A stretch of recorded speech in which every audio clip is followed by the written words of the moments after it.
Gulbarga university में BCom second semester Hindi syllabus में दो टेक्स्ट बुक आते हैं। टेक्स्ट बुक नंबर 1 8 एकांकियाँ और टेक्स्ट बुक नंबर 2 व्यावसायिक संप्रेषण। तो मैं हिंदी उपन्यासक हूँ विजडम कॉलेज सिंधनूर में। अब तक हमने 80% सिलेबस को परिपूर्ण कर चुके हैं, तो बाकी 20% सिलेबस में दो ही बाकी हैं 8 एकांकियों में।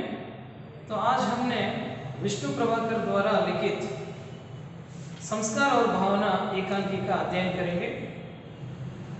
प्रस्तुत एकांकी संस्कार और भावना एक सामाजिक एकांकी है।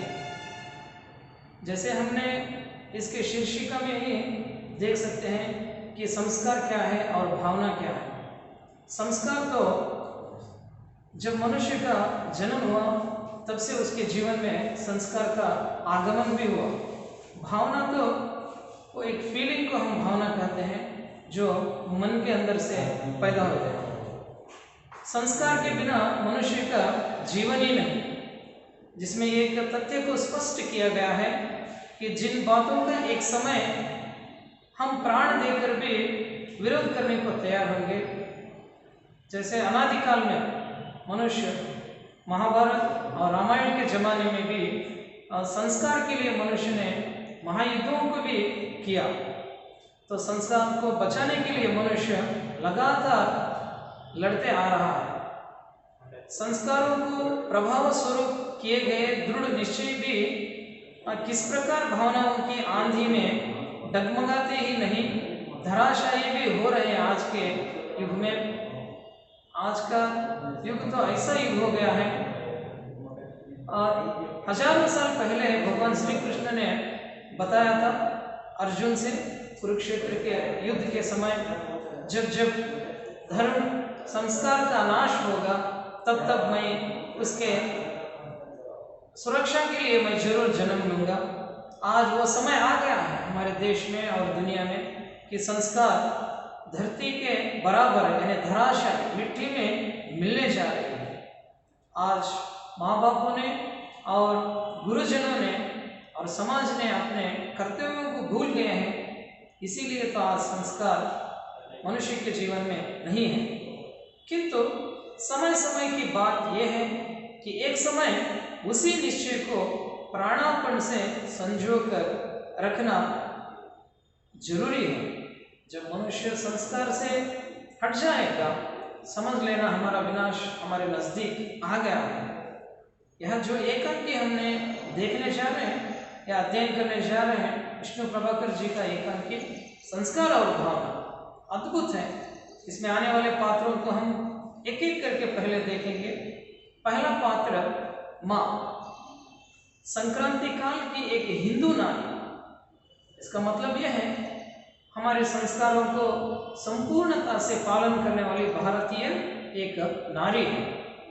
और दूसरा पात्र है अतुल, जो माँ है उस माँ का छोटा पुत्र। और तीसरा पात्र है उमा, वो पुत्रवधू है। इसका मतलब अतुल की पत्नी। और नौकर, मिश्रानी जैसे पात्र भी इस एकांकी में हम देखते जाते हैं। पहले यह एकांकी आरंभ होने से पूर्व स्टेज पर हमें क्या हो रहा है इसको लेखक ने संक्षिप्त में बताते हैं। एक मध्यवर्गीय परिवार यानी मिडिल क्लास फैमिली का घर और घर का एक आंगन का दृश्य, यहाँ से ये एकांकी आरंभ हो जाता है। और अलग अलग दिशाओं से अलग अलग लोग भी यहाँ पर आने लगते हैं। पहला पात्र जो उमा का ही आरंभ होता है। उमा ने अपने आप से बातें करते हुए स्टेज पर प्रवेश करती है। जिन बातों को हम प्राण देकर भी विरोध करने को तैयार रहते हैं, एक समय आता है वे ही हमें बातें हम चुपचाप स्वीकार कर लेना पड़ता है। इसका मतलब यह है वो सोचने लगती है। आज के जो जनरेशन के लोग हैं वो 5G जनरेशन या 3G 4G जनरेशन के लोग, इसका मतलब वेस्टर्न कल्चर को फॉलो करने वाले लोग जो होते हैं उनका एक माइंडसेट होता है कि हम आज के जनरेशन के हिसाब से, आज के फैशन के हिसाब से हमारे जीवन को जीवे। मगर घर में जो बुजुर्ग और बड़े लोग होते हैं, उनका एक सलाह सूचना यही है कि हमारे लोग, हमारे पीढ़ी, हमारे घर के लोग वो हमारे संस्कारों के मुताबिक अपने जीवन को जीवे। उतने में दूसरे पात्रों का प्रवेश भी होता है। माँ आने लगती है, वो भी भर्राए हुए स्वर में, इसका मतलब गुस्से की आवाज में वो आती है। तूने सुना उमा? ठीक है, गली मोहल्ले में कुछ हो रहा था और उसी बात को लेकर माँ यानी उसकी सास आकर अपनी बहू से कहती है, तूने सुना उमा? उमा आश्चर्य से, क्या माता जी, मुझे पता नहीं है। तब माँ कहती है, पिछले महीने अविनाश बहुत बीमार रहा था। अविनाश। तब उमा, सच? मुझे मालूम नहीं। हाँ, उन्होंने तो कुछ नहीं बताया। उन्होंने उमा के पति अतुल ने कुछ नहीं बताया था उमा से कि उसके बड़े भैया अविनाश बीमार पड़े थे। मगर माँ को ये खबर मिली थी गली मोहल्ले के किसी एक से, तो उसने अपनी छोटी बहू उमा से बता रही है कि अविनाश बीमार रहा। अविनाश अब फिलहाल वो घर में नहीं है, अपने परिवार के साथ वो अलग सा घर बना लिया है और वो अब बीमार है। तब उमा कहती है कि मेरे पति अतुल मुझे नहीं बताए कि मैंने बड़े भैया से मिलकर आया हूँ और वो बीमार है। तब माँ, क्या वह क्या बताता? वह क्या वहाँ जाता है क्या? फिर भी सुना तो होगा माँ, आपसे किसने कहा? पति जाकर मिलने की क्या जरूरत नहीं, फिर भी सुना होगा। और आपको किसने बताया कि अविनाश भैया बीमार है? उमा पूछती है।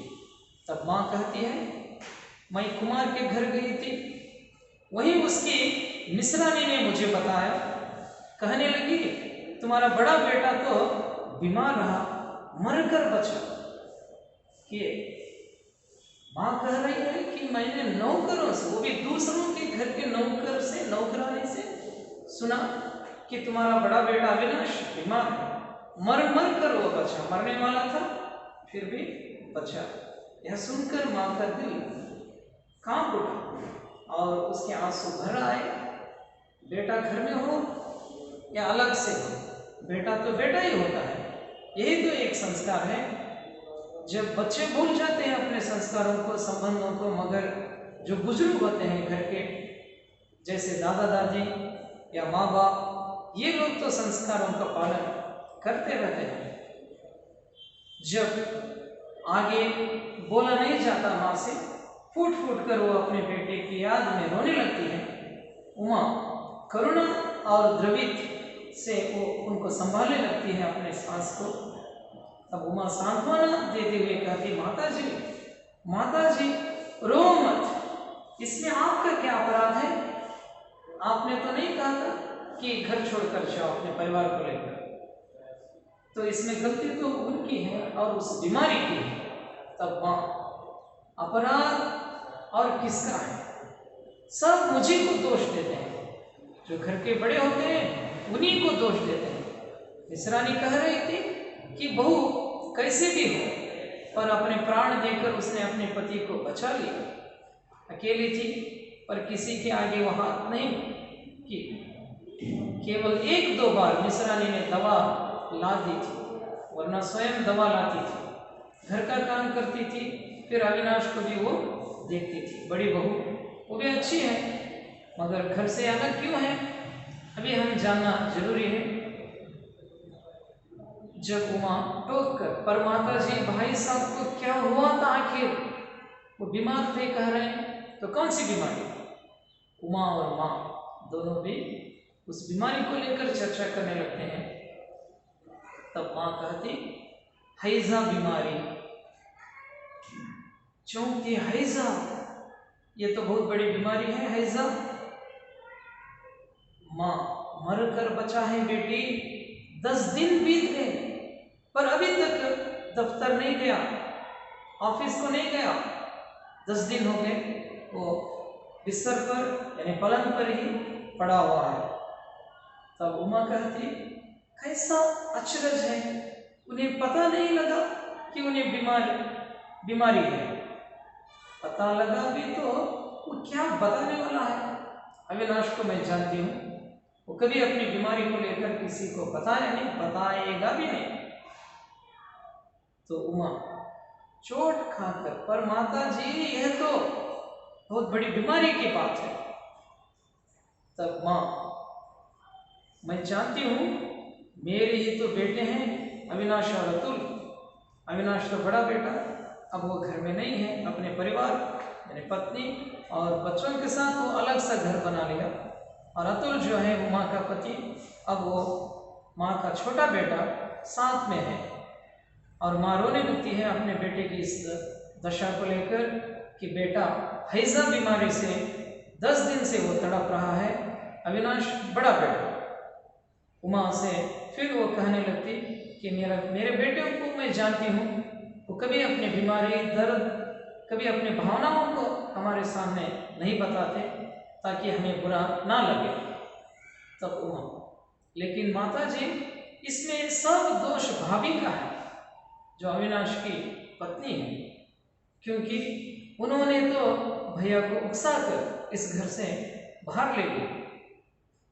तब माँ कहती इसके उत्तर में, वह तो है ही, पर बहू, हाँ बहू, बड़ी बहू की गलती तो है ही, फिर भी। तब उमा बात काट कर, मैं अच्छी तरह जानती हूँ वे देखने में बड़ी भोली लगती हैं, परंतु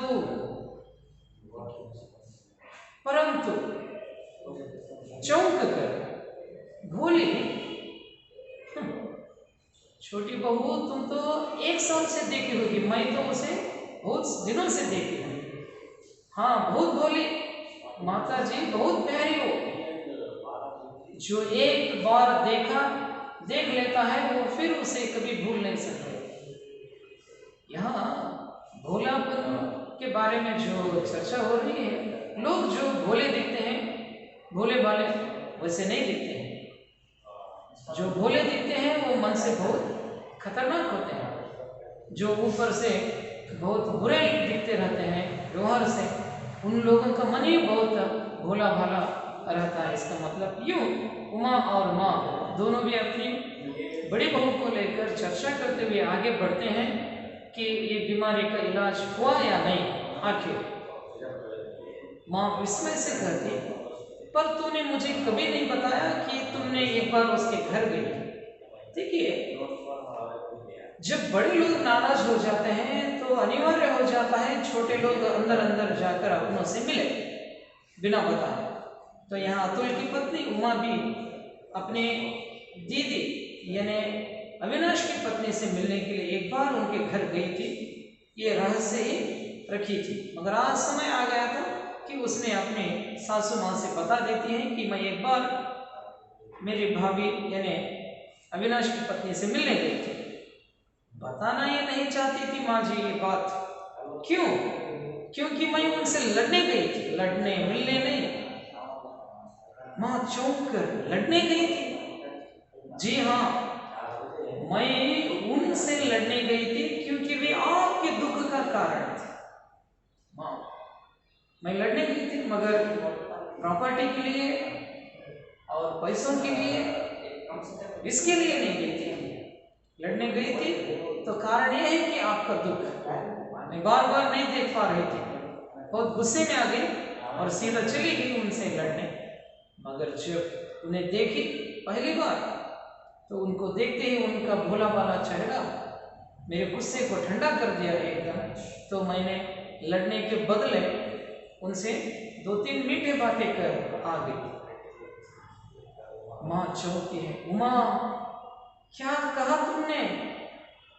उमा भी कहती है, हाँ मैंने स्पष्ट कहा था, माँ को बेटे से अलग करना पाप है दीदी। माँ का हृदय तोड़ना अत्याचार है।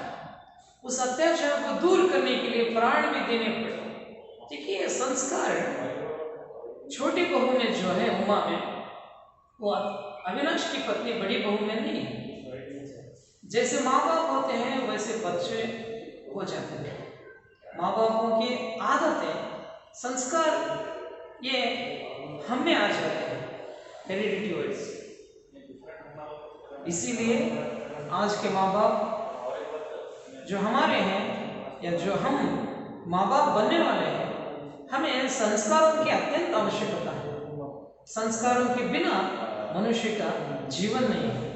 आज एक परिवार अत्यंत सुंदर है, उस परिवार में माँ बाप और घर के सभी बेटे और बहुएं और उनके बच्चे मिलजुल कर एक एक छत में अविभक्त परिवार बनकर जीने लगते हैं, तो समझ लेना चाहिए उस परिवार में संस्कार है। और ये भी हम जानना है कि आए हुए बहुओं में भी संस्कार उनके माँ बापों ने दिए हैं। ये संस्कार आज मनुष्य के लिए एक प्राण है। जैसे हम वायु के बिना, मतलब ऑक्सीजन के बिना एक पल नहीं रह सकते हैं, उसी प्रकार आज हम संस्कार के बिना हमारे जीवन को जीना भी मुश्किल हो जाएगा। विष्णु प्रभाकर इस एकांकी में अनेक पात्रों को, काल्पनिक पात्रों को लेकर ये बताना चाहते हैं कि आज जमाना या दुनिया कितनी भी तेजी गति में क्यों ना जाए, मगर हम लोगों ने हमारे संस्कारों को कभी नहीं छोड़ा है। जो हमारे पूर्वज, हमारी पीढ़ी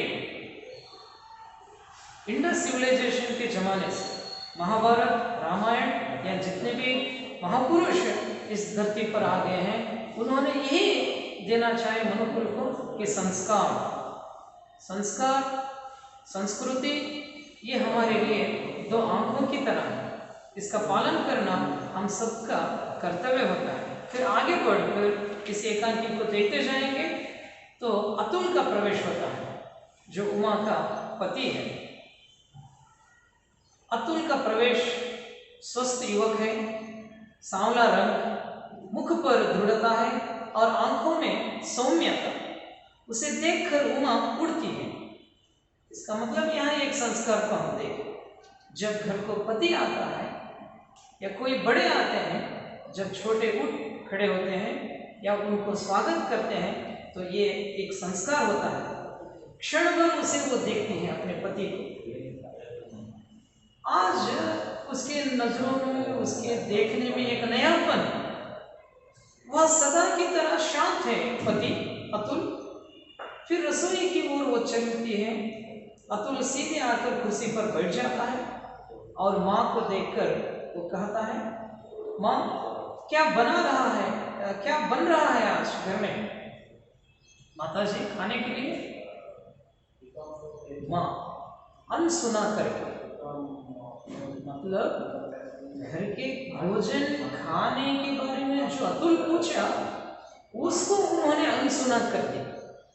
मगर सुना तो था, मगर अनसुना करके दूसरा प्रश्न पूछती है अपने बेटे से, तूने कुछ सुना क्या? मां क्या सुनना?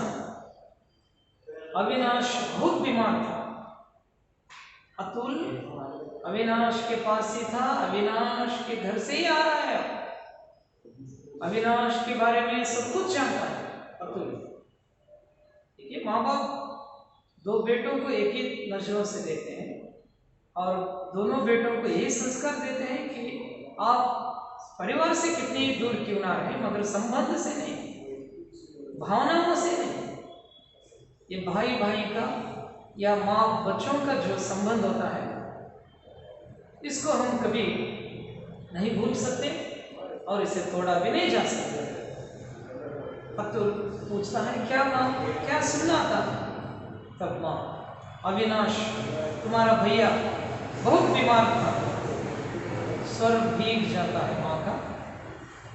जूता खोलते खोलते अतुल, हाँ जानता हूँ मैं, उन्हें हैजा हो गया।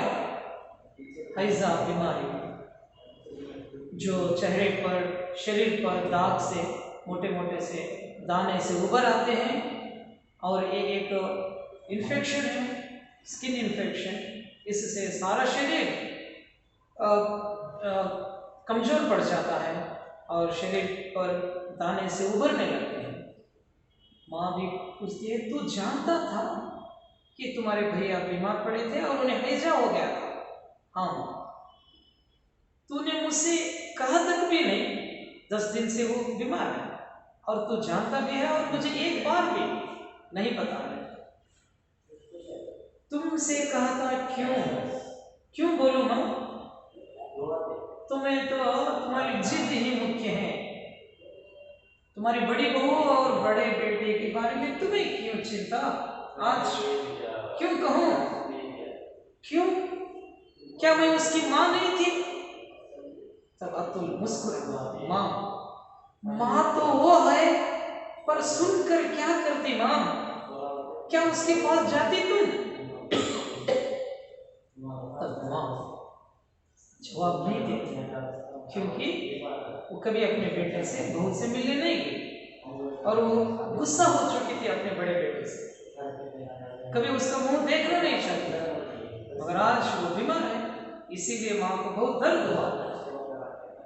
अतुल, मैं जानता था माँ तुम वहां नहीं जा सकोगी, और जाने से भी क्या होता है माँ? जब तक तुम नीची श्रेणी की विजातीय भाभी को घर नहीं ला सकती, तब तक प्रेम और ममता की दुहाई व्यर्थ।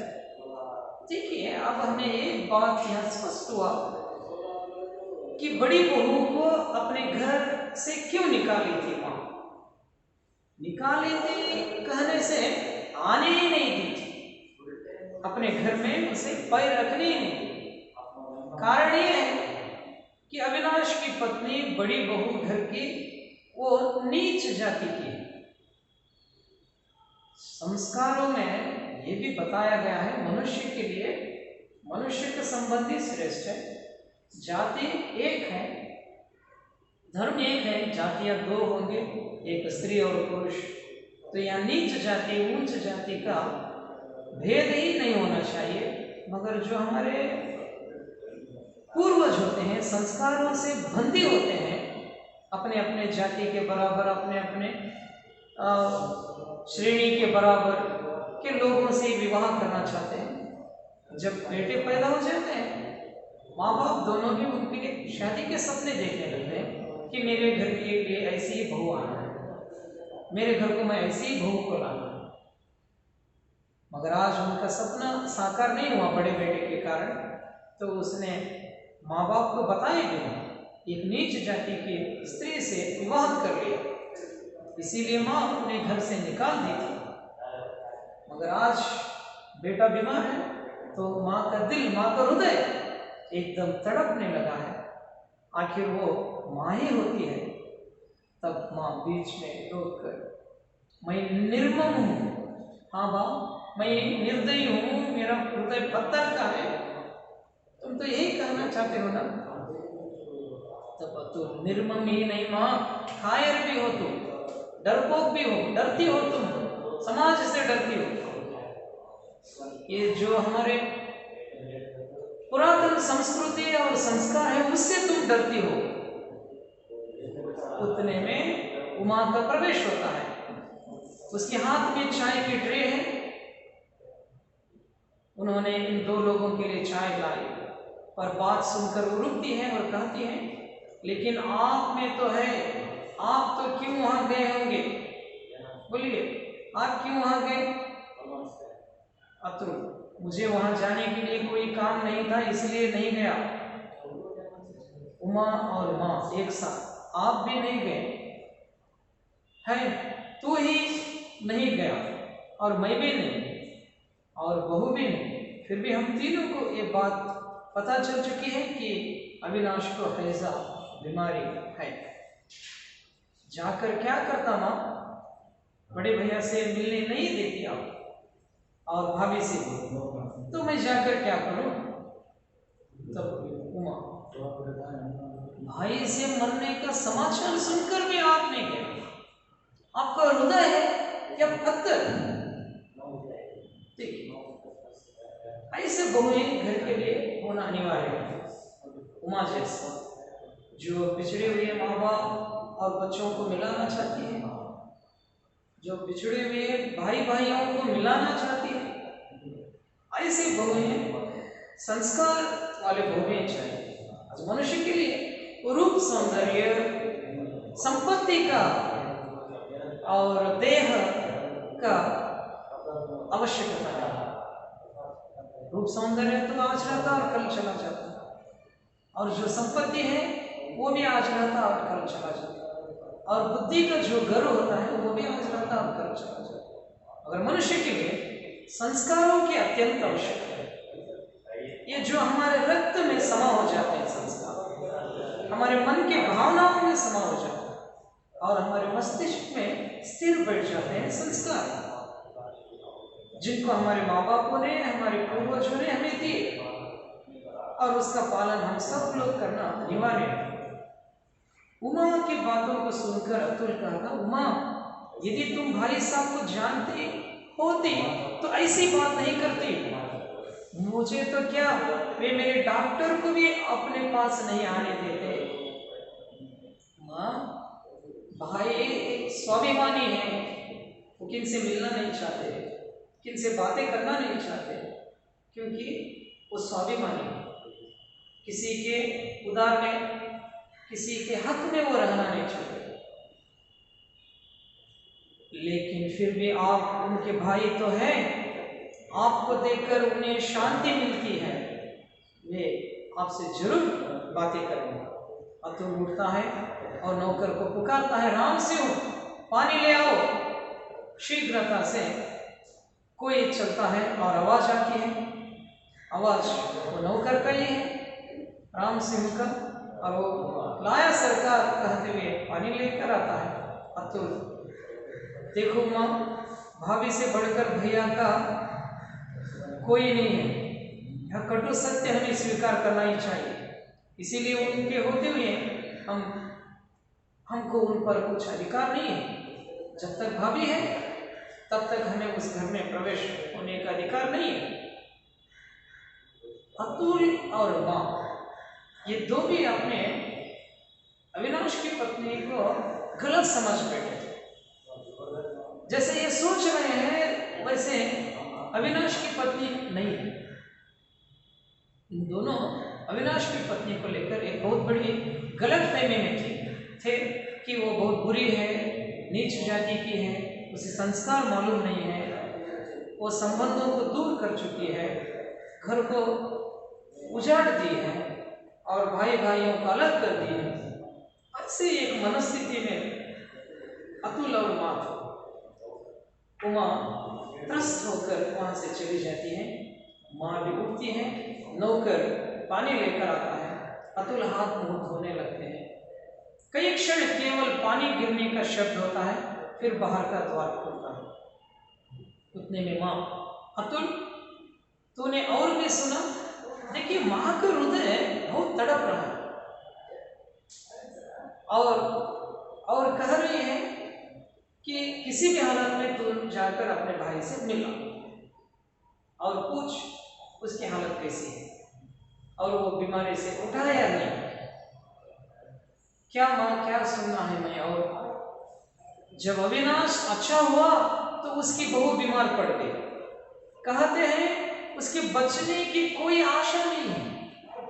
देखिए, पत्नी अविनाश की अपने जान को दांव पर लगा अपने पति को बचाने की कोशिश की। जब अविनाश ठीक हो गया, उसकी बीमारी अपनी पत्नी को आ गई। तो ऐसे यह संस्कार सब में है, मगर गलतफहमी तो यहाँ। हाँ, सुना तो है भाभी भी बीमार है, तो क्या करूँ माँ? क्या मैं भाभी से भी मिलने जाऊं तो आप कहाँ छोड़ोगी? उतने में उमा का प्रवेश होता है, जो अतुल की पत्नी है। क्या सुना है आपने? मैं नहीं सुनी। क्या सुना है आपने? अतुल, यही कि भाभी मरणासन्न है। इसका मतलब मरने की स्थिति में आखिरी सांस ले रही है भाभी। उमा, क्या? मैं तो कुछ दिन पहले मिलकर आई उन्हें और ऐसी स्थिति में तो वो नहीं थी। तो तुझे यह भी पता है बेटा? हाँ माता जी, मुझे पता है और यह कि अपने प्राण देकर भाभी ने भैया को बचा लिया, परंतु भैया के पास भाभी को बचाने के लिए प्राण नहीं है। हाँ, अनसुना करके तो अविनाश की बहू मर जाएगी।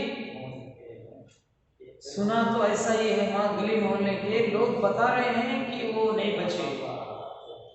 तो अब मैं क्या कर सकता हूँ, क्योंकि आप रोकोगी। आश्चर्य से माँ को भी देखते हैं, फिर पति को। आप क्या कर रहे हैं? आप वहां नहीं गए? नहीं, आप वहां जाइए, कृपया करके जाइए। मैं बोल रही, मैं कह रही हूँ जाइए। तो कोई लाभ नहीं होगा उमा। भैया में एक दोष है, वे जो कहते हैं करना भी चाहते हैं। उनके पास पैसा नहीं है, परंतु उसके लिए वे किसी के आगे हाथ नहीं फैलाएंगे, पसारेंगे। वे फौलाद के साथ समान है, जो टूट जाता है मगर झुकता नहीं। जैसे एक पहाड़ का पत्थर होता है, बड़ा सा चट्टान, हथौड़ा मारने से वो टूट जाता है, मगर वो चट्टान कभी किसी के सामने नहीं झुकता। वैसे हमारे भैया अविनाश स्वाभिमानी है, वो कभी किसी के सामने हाथ फैलाएंगे। मैं जानता हूँ कि उनके पास पैसे नहीं है इलाज के लिए, भाभी के इलाज के लिए, अपने इलाज के लिए, मगर वो हाथ नहीं फैलाएंगे, हमारी मदद को वो नहीं चाहेंगे। उमा काम कर, लेकिन भाभी को कुछ हो गया तो भाभी को कुछ हो गया तो क्या होगा? नहीं उमा, इससे आगे सोचने का अधिकार मुझे भी नहीं और तुम्हें भी नहीं। भाभी को कुछ हो, ये तो भगवान के हाथों में है, मेरे हाथ में और तुझ में नहीं, और सोचने का अधिकार भी हमें नहीं है। लेकिन मुझे तो है बीच में माँ बोलती, क्योंकि मैं माँ हूँ, वो मेरा बेटा है और वो मेरी बहू है। कि बहुत सालों के बाद आज अविनाश उसे बेटा, अविनाश की पत्नी आज उसे बहू। देखिए, आखिर माँ के लिए बेटा और बहू कितनी भी दूर हो तो भी वो उन्हें नजदीकी होते हैं, हृदय के पास ही होते हैं। अतुल उसी तरह अधिकार तो तुम्हें भी नहीं है माँ, पर तुम सोचो तो तुम्हें कोई रोक नहीं सकता। अधिकार की बात कर रही हो माँ, तो आपको भी अधिकार नहीं है भैया पर, और भाभी पर तो पहले ही नहीं है, क्योंकि आप उनको आने ही नहीं दी, इस घर में पैर रखने ही नहीं दी। तो ऐसे बहू पर तुम्हें अधिकार कहाँ से? माँ उद्विग्नता से पछताने लगती है। सचमुच आज ऐसी परिस्थिति आज अविनाश के घर में जीवन में आ गई है, तो इसके कारण माँ ही है। माँ की गलती, माँ वो जो सोच है नीच जाति और ऊंच जाति का, वो सोच यहाँ तक लाया था। माँ के मुंह से आगे शब्द नहीं निकले, मगर आंखों से तो आंसू निकले। उमा दुखित चकित अपने सास से, माता जी आप रो रही हैं? हाँ बेटी, मैं उसे जानती हूँ, मेरे बेटे को वह नहीं बचेगा, वह नहीं बचेगा। उमा कंपित स्वर, माता जी आप क्या कह रही हो? माँ तुम इतना जानती हो। हाँ उमा, अतुल मैं ठीक कह रही हूँ, वह नहीं बचेगा, उसे बचने की शक्ति भी नहीं है, केवल मुझ में। मैं उसके पास जाऊंगी, रहूंगी तो वो जरूर बचेगा। उमा और अतुल तो भी एक साथ माँ को लेकर, माँ तो तुम भैया से मिलने चाहोगे? तो चलिए हम सब लोग मिलकर जाएंगे, तुम भी चलो उमा, तुम भी चलो, माँ और मैं, हम तीनों भी मिलेंगे भैया और भाभी से। तो तीनों साथ मिलकर अपने अविनाश से मिलने चाहते हैं। तो इस प्रकार यहाँ एकांकी तो समाप्त होता है, संस्कार और भावना, मगर इसके द्वारा हमें बहुत से संदेश भी प्राप्त होते हैं। संदेश एक ये है, जैसे कि मैं पहले ही बताया, मनुष्य के लिए श्वास लेने के लिए, जीवित रहने के लिए जैसे हमें हवा ऑक्सीजन की जरूरत है, उसी प्रकार संस्कार की भी आवश्यकता है। और दूसरी चीज ये है मनुष्य के लिए अन्न आहार जीने के लिए, वैसे ही भावनाओं की भी अत्यंत आवश्यकता है। जब ये दो तालमेल हो जाते हैं तो मनुष्य का जीवन एक अर्थपूर्ण होता है और बहुत सुंदर भी दिखता है।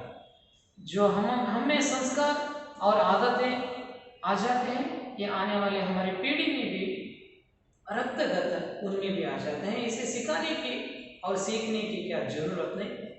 मिनिमम प्रतिशत एक 50% हमें संस्कार हमारे बुजुर्गों से प्राप्त होते हैं और बाकी के संस्कारों को हम समाज से, पुस्तकालय से, किताबों से, पुस्तकों से और पाठशाला से सीखना। तो यह परिपूर्ण हो जाएगा तो समझो हम मनुष्य के रूप में जन्म लिए तो सार्थक होगा। यही इस नाटक का एक संदेश है। धन्यवाद।